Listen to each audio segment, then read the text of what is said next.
جن کے دل میں رائے کے دانے کے برابر بھی ایمان ہے ان کو بھی نکال لے آئیں۔ چنانچہ حضور اکرم صلی اللہ علیہ وسلم ان کی بھی شفاعت کریں گے اور ان کو بھی جہنم سے نکالیں گے۔ پھر اس کے بعد سرکار دو عالم صلی اللہ علیہ وسلم آئیں گے، پھر اللہ رب العزت کے آگے سجدہ ریز ہو جائیں گے اور سجدہ کر کے فرمائیں گے کہ وہی تعریف کے کلمات اللہ تعالیٰ کے ادا کریں گے۔ پھر اس کے بعد اللہ تعالیٰ کی طرف سے حکم ہوگا کہ یا محمد ارفع راسک، کہ اے محمد صلی اللہ علیہ وسلم اپنے سر انور کو اٹھائیں، سل تؤتا، آپ مانگیں، آپ کی مانگ پوری کی جائے گی، آپ کی مانگ سنی جائے گی، اشفع تشفع، آپ شفاعت کریں، آپ کی شفاعت کو قبول کیا جائے گا۔ لہٰذا حضور اکرم صلی اللہ علیہ وسلم پھر عرض کریں گے کہ اے پروردگار میری امت، آپ یہ کہیں گے تو آپ کی امت کے پھر سے یہی اعلان ہوگا کہ آپ جائیں جہنم میں، جتنے افراد جن کے دلوں میں ذرہ برابر، ایک تو رائے کا دانہ تھا، اس کے بعد ذرہ برابر بالکل ناقابل وزن ذرہ ہوتا ہے، اس کے برابر بھی کوئی ادنا ذرہ بلکہ چھوٹے سے چھوٹے ذرہ برابر بھی کسی کے دل میں ایمان ہے تو اس کو نکال کر لے آئیں۔ لہٰذا حضور اکرم صلی اللہ علیہ وسلم ان کی بھی شفاعت فرمائیں گے اور جہنم سے نکلتے ہوئے جماعتوں کی جماعتیں جنت کی طرف جانے والی ہوں گی۔ اس طریقے سے حضور اکرم صلی اللہ علیہ وسلم ان کی شفاعت کرنے کے بعد پھر سجدہ ریز ہو جائیں گے اور اللہ تعالیٰ کی محامد تعریفات کہیں گے۔ پھر اس کے بعد یہی حکم ہوگا کہ اے محمد صلی اللہ علیہ وسلم آپ سر انور کو اٹھائیے، اب کیا ہے بولیے۔ تو آپ صلی اللہ علیہ وسلم عرض کریں گے کہ اے پروردگار جنہوں نے لا الہ الا اللہ کہا میں ان کو جہنم سے نکالنا چاہتا ہوں۔ چنانچہ اللہ تبارک و تعالیٰ فرمائے گا کہ فرشتے بھی شفاعت کریں گے، کر چکے، اور انبیاء علیہ السلام بھی شفاعت کریں گے، صالحین بھی شفاعت کریں گے، سب شفاعت کرے تو اللہ تعالیٰ فرمائے گا کہ میرے کو اپنے جبروت کی قسم ہے اور میری عزت اور میں اکرم الاکرمین سب سے زیادہ کرم کرنے والا ہوں، لہٰذا میری طرف سے یہ شفاعت کا انعام ہوگا کہ جس کسی کے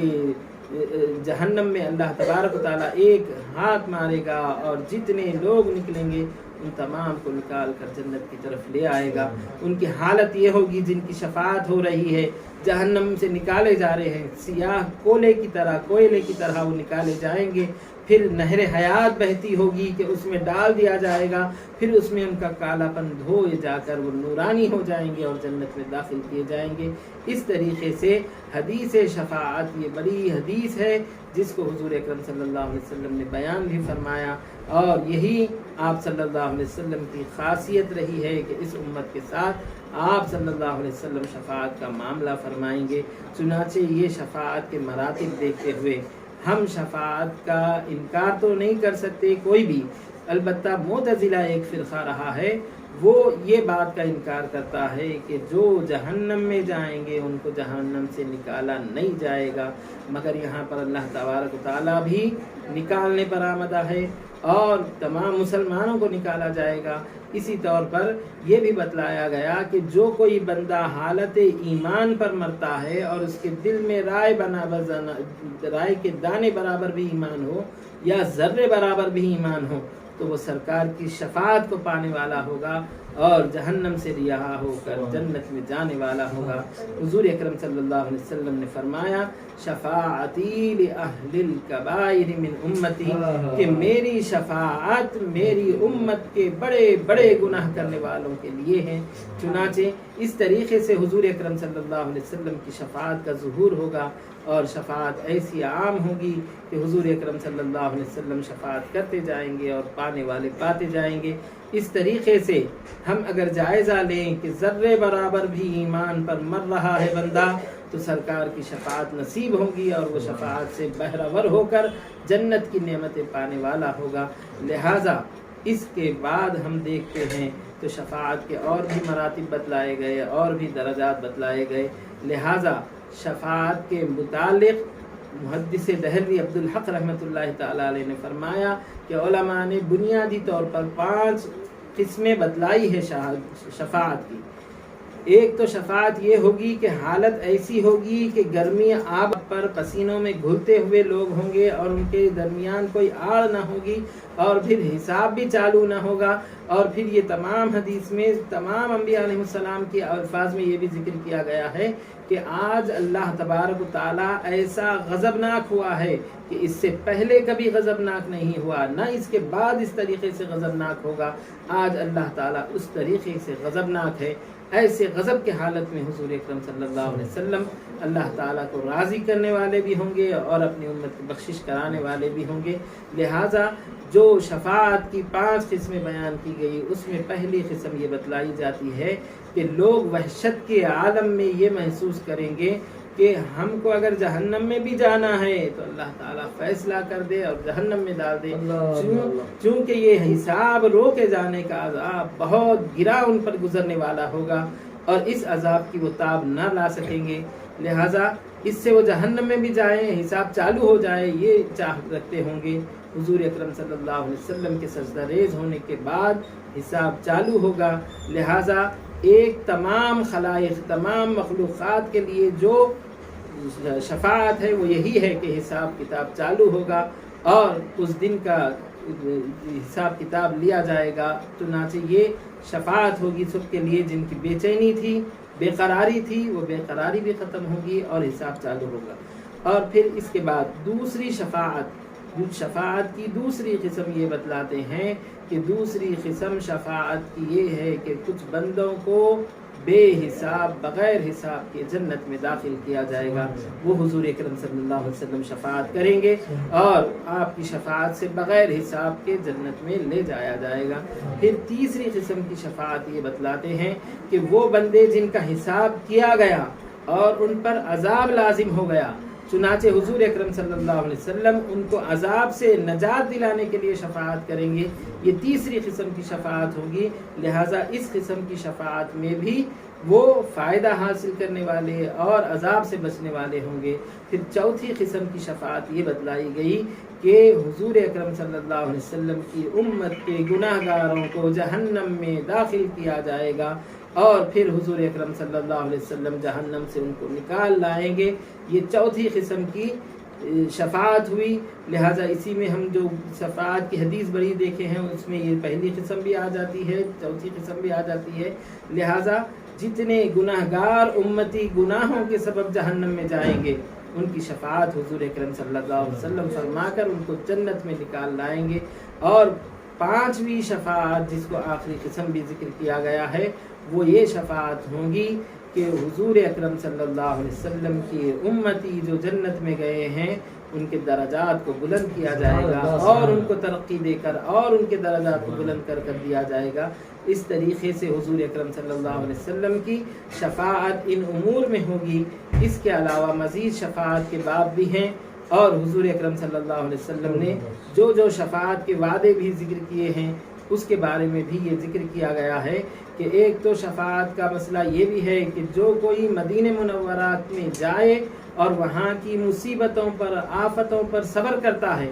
اور شکایت نہیں کرتا ہے تو میں اس کے لیے شفیع ہوں گا، یہ سرکار نے فرمایا تھا۔ لہٰذا یہ ایک خاص قسم کی شفاعت اس کے لیے ہوگی۔ پھر ایک یہ بھی ہے کہ جو کوئی میری زیارت کے لیے آئے اور اس کو کوئی دوسری غرض مشغول کرنے والی نہ ہو سوائے میری زیارت کے تو میں اس کے لیے شفیع ہوں گا، شفاعت کرنے والا ہوں گا۔ یہ زیارت کرنے والوں کے لیے مزید شفاعت ہوگی۔ پھر اس کے ساتھ ساتھ یہ بھی بتلایا گیا کہ جو کوئی مدینہ منورہ میں مرنے کی استطاعت رکھتا ہے اور مدینہ منورہ میں مر جاتا ہے تو میں اس کے لیے شفاعت کروں گا۔ یہ بھی سرکار دو عالم صلی اللہ علیہ وسلم کی مزید شفاعت پانے کا درجہ ہے۔ اس کے ساتھ ساتھ شفاعت کے ابواب میں یہ بھی دیکھا گیا کہ جیسے اذان کی دعا کرتے کے بعد اللہ تعالیٰ سے وسیلہ، مقام وسیلہ اور مقام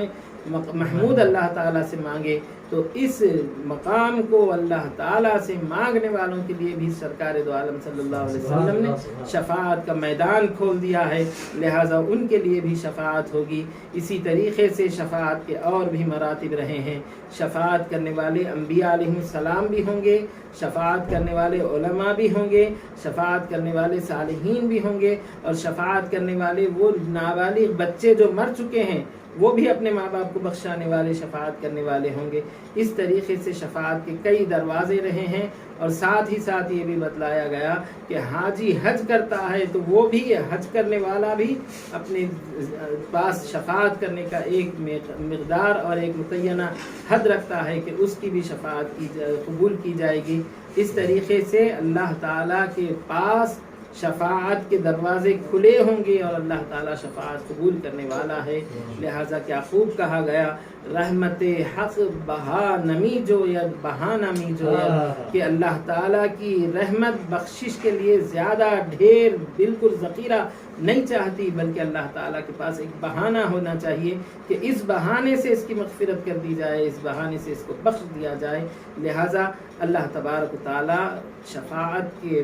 مقامات کو اس طریقے سے بیان بھی کیا ہے۔ چنانچہ حضرت انس رضی اللہ تعالیٰ عنہ روایت کرتے ہوئے فرماتے ہیں کہ حضور اکرم صلی اللہ علیہ وسلم آپ میرے لیے شفاعت کرنے والے ہو جائیے۔ چنانچہ حضور اکرم صلی اللہ علیہ وسلم نے فرمایا ٹھیک ہے، میں تمہارے لیے شفاعت کرنے والا ہو جاتا ہوں۔ پھر حضرت انس رضی اللہ تعالیٰ عنہ ذکر کرنے لگے کہ سرکار میں آپ کو روز محشر کہاں پر پاؤں؟ تو آپ صلی اللہ علیہ وسلم نے فرمایا مجھے پل صراط پر ڈھونڈنا، میں تمہارے لیے وہیں پر رہوں گا۔ چنانچہ وہ کہنے لگے کہ اگر سرکار میں آپ کو پل صراط پر نہ پاؤں تو پھر کہاں پاؤں، کہاں ڈھونڈوں؟ تو آپ صلی اللہ علیہ وسلم نے فرمایا کہ میزان کے پاس آ جانا کہ میں بھی وہاں پر بھی شفاعت کرتے رہوں گا۔ لہٰذا پھر حضرت انس رضی اللہ تعالیٰ عنہ پوچھتے ہیں کہ سرکار اگر میں وہاں پر بھی نہ پاؤں آپ کو تو کہاں جاؤں؟ تو آپ صلی اللہ علیہ وسلم نے فرمایا کہ حوض کوثر پر آ جانا کہ میں وہاں پر رہوں گا۔ چنانچہ حضرت انس رضی اللہ تعالیٰ عنہ پھر اسی طریقے سے پوچھتے ہیں تو سرکار نے فرمایا میں روز محشر 3 مقامات پر ہوں گا، ایک پل صراط پر ہوں گا، ایک میزان پر ہوں گا، ایک حوض کوثر پر ہوں گا۔ یہ 3 مقامات سرکار کی شفاعت کے رہیں گے۔ پھر یہ بھی بتلایا گیا، علماء اکرام نے لکھا ہے کہ حضور اکرم صلی اللہ علیہ وسلم کی شفاعت تمام انبیاء کو بھی نصیب ہوگی۔ وہ کس طور پر؟ تو آپ کی یہ شفاعت کا ذکر کرتے ہوئے فرماتے ہیں کہ جنت کو حرام کر دیا گیا ہے تمام انبیاء پر حضور اکرم صلی اللہ علیہ وسلم سے پہلے، اور تمام امتوں پر حرام کر دیا گیا ہے آپ کی امت سے پہلے۔ لہٰذا یہ آپ کی شفاعت ہوں گی کہ آپ جنت کا دروازہ کھٹکھٹائیں گے، آپ سے پوچھا جائے گا کہ کون ہیں، اور آپ صلی اللہ علیہ وسلم ذکر کریں گے کہ میں محمد صلی اللہ علیہ وسلم ہوں، تو آپ صلی اللہ علیہ وسلم سے کہا جائے گا کہ ہم یہاں دروازے پر پہرا اسی لیے دے رہے تھے کہ آپ سے پہلے کسی کے لیے دروازہ نہ کھولا جائے، اور آپ کے لیے سب سے پہلے یہ دروازہ کھولا جائے، آپ کی تقدیم خیر مقدم کرتے ہوئے آپ کا استقبال کیا جائے گا۔ یہ انبیاء علیہ السلام کے لیے جنت میں داخلے کا ایک سبب ہوگا۔ اور حدیث شریفہ میں یہ بھی آ گیا ہے کہ اللہ تعالیٰ نے تمام انبیاء پر جنت کو حرام کیا ہے جب تک کہ سرکار اس میں داخل نہ ہو جائے، اور تمام امتوں پر حرام کیا ہے جب تک کہ سرکار کی امت داخل نہ ہو جائے۔ اس طریقے سے آپ کی امت بھی شفاعت کرنے والی، مومنین بھی ایک دوسرے کی شفاعت کرنے والے، اور حاجی بھی شفاعت کرنے والے، علم دین سیکھنے والے بھی شفاعت کرنے والے، حفظ قرآن کرنے والے بھی شفاعت کرنے والے ہوں گے، اور پھر فرشتے بھی شفاعت کرنے والے ہوں گے۔ کہ جس طریقے سے آیت ہم نے پڑھی ہے اس میں اللہ تبارک و تعالیٰ فرشتوں کی بھی شفاعت قبول کرنے کا ذکر کیا ہے۔ لہٰذا سرکار دو عالم صلی اللہ علیہ وسلم کی شفاعت برحق ہے، اور معصوم بچے جو پیدا ہونے کے بعد حد بلوغ کو پہنچنے سے پہلے وفات پا چکے ہیں وہ بھی اپنے ماں باپ کی شفاعت کرنے والے ہوں گے۔ لہٰذا شفاعت حق ہے اور یہ ہونے والی ہے، اور اس کا عقیدہ تمام اہل سنت والجماعت رکھنے والے ہیں، اور اس کے احادیث میں کثرت سے ذکر بھی آیا ہے۔ یہ اہل سنت والجماعت کا ایک ٹھوس عقیدہ ہے کہ شفاعت حضور اکرم صلی اللہ علیہ وسلم حق ہے، اور سب کو حاصل ہونے والی ہے یہ شفاعت، ایک شخص کو بھی نہیں بلکہ سب کے لیے، چاہے وہ کافر ہو جہنم میں بھی جانے والا ہو تو اس کے لیے بھی حساب و کتاب کو چالو کر کے شفاعت کا ایک ذریعہ ہوگا۔ پھر اس کے ساتھ ساتھ یہ بھی بتلایا گیا کہ بعض بندوں کے حال ایسے ہوں گے کہ جن کی نیکیاں اور برائیاں تولی جائے گی تو برابر برابر نکلیں گی، لہٰذا ایسے بندوں کے لیے بھی سرکار شفاعت کر کے جنت میں لے جانے والے ہوں گے، اعراف والوں کو بھی جنت میں لے جانے والے ہوں گے۔ اور اسی طریقے سے آپ صلی اللہ علیہ وسلم اپنے چچا ابو طالب کی بھی شفاعت کی درخواست کرنے والے ہوں گے، اور آپ کی شفاعت سے ابو طالب کو یہ حاصل ہوگا کہ جو عذاب کافروں پر ہوتا تھا اس میں تخفیف کر کے سرکار نے فرمایا کہ حضرت ابو طالب کے قدموں کے نیچے آگ کے جوتے پہنائے جائیں گے یا ٹخنوں کے نیچے ہی اس کا عذاب ہوگا، لیکن اس عذاب جہنم کا اس قدر تیز ہوگا کہ جس سے دماغ پکنے لگے گا۔ لہٰذا حضور اکرم صلی اللہ علیہ وسلم کی شفاعت ان تمام مراحل پر ہونے والی ہے اور یہ برحق ہے۔ اللہ تعالیٰ سے دعا کرتے ہیں کہ اللہ تعالیٰ ہم تمام کو شفاعت حضور اکرم صلی اللہ علیہ وسلم پانے والے اور اس سے بہرور ہونے والے میں شامل فرما۔ اور یہ بھی بات یاد رکھیں کہ سرکار نے فرمایا کہ میری شفاعت حق ہے، جو اس کا اعتقاد نہیں رکھتا وہ شفاعت نہیں پائے گا۔ یہ بڑی محرومی بھی آپ صلی اللہ علیہ وسلم نے ذکر کر دی، ہم کو اس محرومی سے بھی اللہ تعالیٰ محفوظ فرمائے۔ وآخر دعوانا الحمد للہ رب العالمین۔